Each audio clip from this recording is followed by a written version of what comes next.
sa layuning magbigay ng mga serbisyong pangkomunidad at tulong sa mga residenteng nangangailangan, nakiisa ang PNP.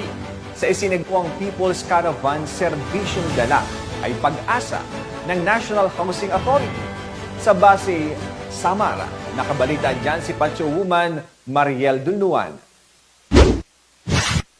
Nandito tayo ngayon sa Base Samar kung saan ginaganap ang People's Caravan na may temang Serbisyong Dala ay Pag-asa. Umarangkada ang programang National Housing Authority People's Caravan Serbisyong Dala ay Pag-asa na isinagawa sa Barangay Tinib, Base Samar. Ang aktibidad ay pinangunahan ng National Housing Authority kasama ang humigit-kumulang 30 ahensya ng gobyerno kabilang ang Municipal Local Government Unit ng Base, Base Municipal Police Station, Explosive Ordnance Disposal and Canine Group, Police Regional Office 8, Regional Medical and Dental Unit 8, at Regional Police Community Affairs and Development Unit 8.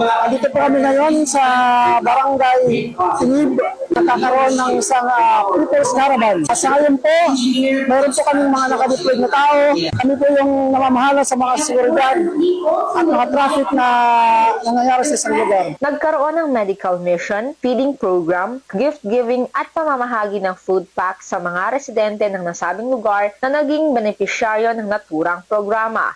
So ngayon po ay nagkakandak po tayo ng People's Caravan na may temang Serbisyong Dala ay Pag-asa. So ngayon po, mapapansin po ninyo na meron po kaming mga invited government agencies na mag-offer po ng kanilang mga programs and services malapit po para sa mga beneficiary ng ating mga pabahay. Tiniyak ng nasabing grupo na patuloy silang magsasagawa ng mga ganitong mga programa para sa ating mga kababayan upang lalong tumibay ang ugnayan para sa isang maunlad, masagana at ligtas na pamayanan. Mula dito sa Base Samar, ako ang inyong PNN Correspondent Patrolwoman Dulnuan. Alagad ng batas, tagataguyod ng balitang pulis. Maraming salamat, Patrolwoman Dulnuan.